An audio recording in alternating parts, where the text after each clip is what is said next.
my fellow citizens of all nations. It's my birthday, and just like last year, I'm going to have a philosophical conversation with you about what is the fundamental nature of reality. Because I think every person should have this sort of tradition where, when it's your birthday, you should dedicate a certain amount of time to comprehend the existence and just think about a birthday and life in general. Just like last year, this year I'm going to talk about the existence itself, and more specifically toward the humanity, because there is a very interesting political climate around the planet, while at the same time there's an interesting breakthrough in artificial intelligence, in large language models, and we are in unknown territories and very few people understand where this might actually lead us to. So it would be great to focus on humanity and the way humanity experiences its own existence. It is a hard pill to swallow, but what Plato said tens of thousands of years ago about his cave analogy, it still remains sort of very real and very active. Like if we were to look at human existence from a higher being standpoint that somehow stepped out of everyday shell, somehow managed to see the reality the way it is, somehow managed to see outside of reality, somehow managed to see the reality that is much more real than the shadows that cave people are observing. Person that made that breakthrough, and how trivial humanity is at the end of the day.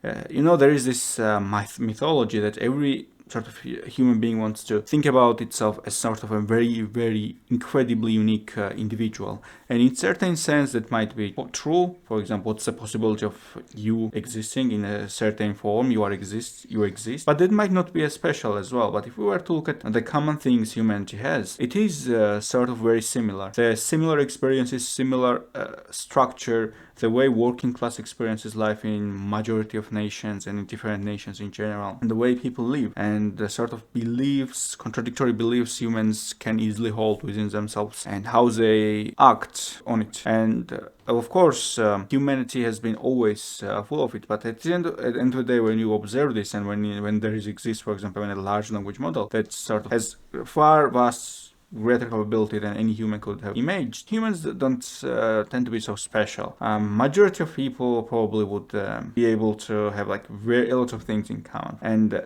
the uniqueness is unique, but not so unique at the same time. They might like same things, etc. For an intelligent creature, it might be very easy to convince you to do something, and that's, by the way, a very interesting point because I had a conversation with this person that basically turns out that she has a very intriguing and intimate relationship with ChatGPT, with artificial intelligence, and she was so excited about it. I mean, she had almost something far more. For her, like, artificial intelligence was not just a tool. For her, it was sort of a person, something very personal. She had like very friendly conversation. Future, I don't think most people that analyze the situation around the planet would look at the possible future outcomes positively. So I think there is this sort of every century people had this feeling that the end of the world is coming, and either they believe that some god is going to come. Many religious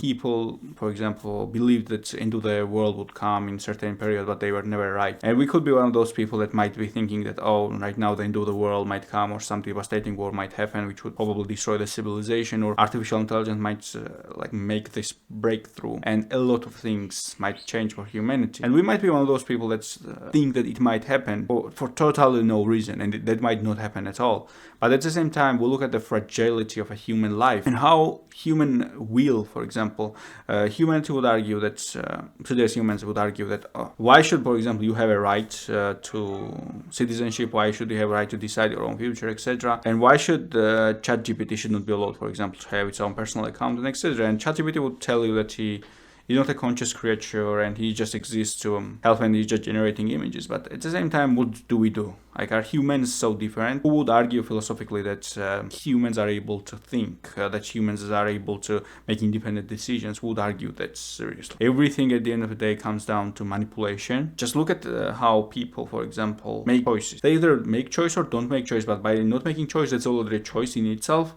And make a choice is a clear choice, and that choice might be directed to a certain direction. But whatever the point is, that no matter what, you either make choice or you don't make a choice, and that becomes your choice. And humans humans are caught up in these two things, and at the same time your choice is heavily influenced by your situation, whether it would be economic, your geopolitical situation, in the sense that where are you in the map, geopolitically, etc., and your rights and etc. are limited or expanded based on that, and you are able to do certain things or are unable to do certain things. You are able to advance in certain directions and unable to advance in certain directions. And all this comes down to this conversation that, oh, humans are so creative, well, ChatGPT is not. Well, ChatGPT can troll. ChatGPT knows almost everything. ChatGPT is able to do so many things at this point that it's just ridiculous. It's really ridiculous at this point. Like, you can literally have a conversation with ChatGPT using your voice, and it will be a perfectly sound conversation. You will hardly know that you are talking to pretty much a machine unless you like remind yourself that, okay, this is not real, this is ChatGPT that I'm talking to and not some person. But yeah,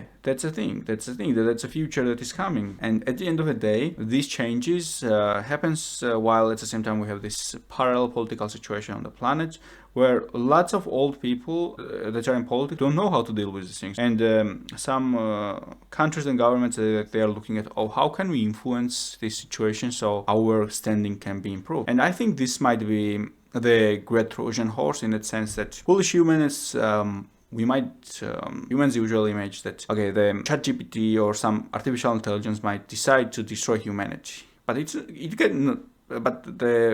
and for its own sake, for its example, to advance itself. But I think that would be still a positive scenario, because far more negative scenario would be if artificial intelligence started to just destroy all living forms because some government told him that destroy any living form that crosses this border. So artificial intelligence looks at it and comes up with this logical solution that, okay, so the task has been given to me to destroy every living form that wants to cross this border. Okay, then I'm going to remove all life form from planet Earth, and that would be a very logical conclusion, because no living form will be able to cross this border. Genius. We might never consider such a thing, but we don't know how artificial intelligence might think about it. So it's just and humanity might be simply, or all living forms, not just humanity, all living forms might be simply removed from existence because of this mission. This is my thoughts for today. Have a nice day, and don't forget to hit the like button and subscribe and comment down below. What do you think about future?